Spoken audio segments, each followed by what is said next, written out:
Hello दोस्तों, Larsen and Toubro infotech के बारे में बात करेंगे। क्वार्टर टू के रिजल्ट्स कंपनी ने बाहर किए हैं, कैसे नतीजे हैं, अच्छे हैं, खराब है, सबके बारे में बात करेंगे। ये इंपॉर्टेंट नंबर्स हैं जो आप अपनी स्क्रीन के सामने देख सकते हैं। सबसे पहले मैं आपको रेवेन्यू के बारे में बताता हूं। ये पिछले साल का रेवेन्यू है 3767 करोड़ का, और अभी आप रेवेन्यू देखेंगे 28% के हिसाब से रेवेन्यू बढ़ा है 4836 करोड़ का। तो रेवेन्यू हमको बढ़ता हुआ नजर आ रहा है। पिछले क्वार्टर वन के साथ अगर हम कंपेयर करें तो तब 4522 करोड़ का रेवेन्यू था। तो क्वार्टर ऑन क्वार्टर भी आप देखेंगे लगभग 7% के आसपास रेवेन्यू बढ़े हैं। अब जो दूसरा पार्ट है वो है अर्निंग बिफोर इंटरेस्ट टैक्स और उनके क्या मार्जिन्स हैं, क्योंकि ये सबसे बड़ा चैलेंज है आईटी कंपनीज के लिए। तो ये पिछले साल 17.2% था और ये मार्जिन अब धीरे धीरे नीचे गए हैं। ये पूरे जितनी भी IT companies, TCS, Infosys, Wipro, सब जगह में ये हमको चैलेंज हमको देखने को मिला है। धीरे धीरे ये कम हुए हैं और क्वार्टर वन में सबके कम हुए थे। तो जैसे यहां पर एलटीआई के 16% हो गए गिर के, लेकिन क्वार्टर टू में ये मार्जिन फिर से थोड़ा बढ़ना शुरू हो गए हैं और ये एक पॉजिटिव ट्रेजेक्टरी की तरफ इशारा कर रहे हैं। और ये 16.1% यहां पर मार्जिन जो है हुए हैं। अगर ये मार्जिन उतने ही रहते या फिर कम हो जाते तो ये एक नेगेटिव हो सकता था। तो ये 16.1% एक डिसेंट मार्जिन कहा जा सकता है। अब एक्सपेक्टेशन इन्वेस्टर्स की यही रहेगी कि Q3 Q4 में जो मार्जिन्स हैं वो फिर धीरे धीरे बढ़ना शुरू हो। फिर प्रॉफिट्स की हम बात करें तो प्रॉफिट भी 551 करोड़ से 679 करोड़ हुआ है। तो 23% का जो है प्रॉफिट इंक्रीज हुआ है। अगेन मार्जिन्स की हम बात करें, पिछली बार 14.6% मार्जिन था, इस बार मार्जिन कम हुआ है, लेकिन क्वार्टर ऑन क्वार्टर मार्जिन जो है आपको बढ़ने को आप देख सकते हैं। तो ओवरऑल नतीजे डिसेंट रहे हैं।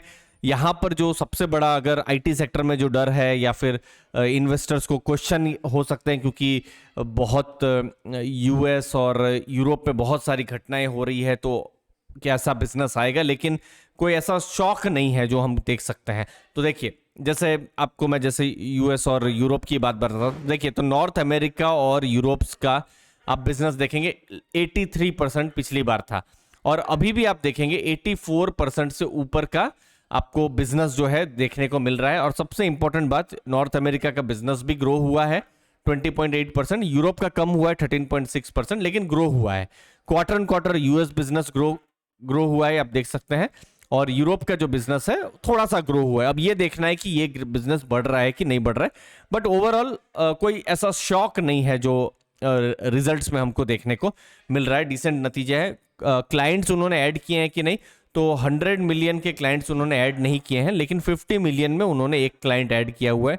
20 मिलियन में ऐड नहीं है, 10 मिलियन में डिक्रीज हुए हैं, 5 मिलियन में कुछ ऐड हुए हैं। तो क्लाइंट में कुछ बहुत ज़्यादा इसमें एडिशन का बहुत ज़्यादा दिख नहीं रहा है।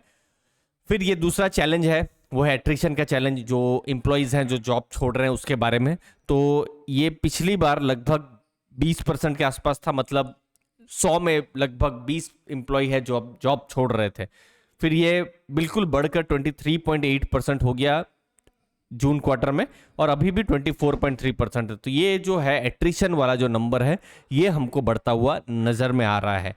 तो ये अगर कम हो जाए क्वार्टर 3 क्वार्टर 4 में तो बहुत अच्छा रहेगा, क्योंकि कुछ कंपनियां हैं जिनके एट्रिशन सब घटने शुरू भी हो गए हैं। तो ये हमको ध्यान में रखना है। तो फाइनली जो मैनेजमेंट है उन्होंने क्या कहा है, रेवेन्यू ग्रोथ जो हुआ है 21.6% कांस्टेंट करेंसी रेवेन्यू ग्रोथ हुआ है। क्लाउड और एनालिटिक्स में ट्रैक्शन इंक्रीज हुआ है। पाइपलाइन उनकी स्ट्रांग है और हेडकाउंट्स जो है, एम्प्लॉयज़ जो है वो भी वो बढ़ा रहे हैं।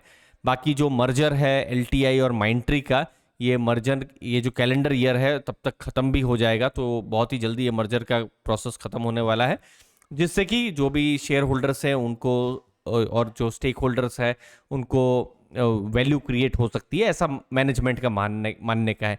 तो ओवरऑल रिजल्ट में आप कहेंगे तो कोई बहुत ही ज़बरदस्त रिजल्ट नहीं है, लेकिन कोई नेगेटिव सरप्राइज नहीं है। और जहां तक मैं जबरदस्त रिजल्ट की बात कर रहा हूं, तो ऐसा एक्सपेक्ट भी नहीं किया जा रहा था कि बहुत ही बम्पर रिजल्ट आ जाएगा, क्योंकि एक तरीके से पता है और मार्केट ने भी डिस्काउंट किया है। आप खुद देख सकते हैं लगभग 37% स्टॉक प्राइस गिरा हुआ है। अगर आप 2022 की ही बात करें, 7,400 7,500 से साल की शुरुआत हुई थी और अभी 4,600 के आसपास है। तो पी वैल्यू भी कम हुई है, तो ये सब चीजें हैं। तो ओवरऑल मॉडरेट एक्सपेक्टेशन रखना बहुत जरूरी है, और ये सिर्फ एलटीआई नहीं, बाकी भी जो स्ट्रॉन्ग आईटी कंपनीज है वहां पर भी वैसा ही है।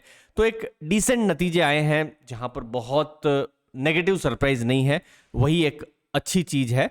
लेकिन यस, कंपनी अभी भी अपने जो हिस्टोरिकल जो भी वैल्यूएशन है, क्योंकि वैल्यूएशन भी तो बहुत बढ़ गया था ना 2020-21 में, वैल्यूएशन भी बढ़ गया था, तो अभी भी वैल्यूएशन आप देखेंगे थोड़ा यहाँ पर ज़्यादा ही हमको देखने को मिल रहा है। तो देखते हैं मार्केट इसको कैसे रिएक्ट करती है। तो एक डिसेंट नतीजे एलटीआई की तरफ से हमको आते हुए नजर आ रहे हैं। मुझे उम्मीद है आपको वैल्यू मिली होगी। आपके समय के लिए दोस्तों बहुत बहुत धन्यवाद। थैंक यू दोस्तों।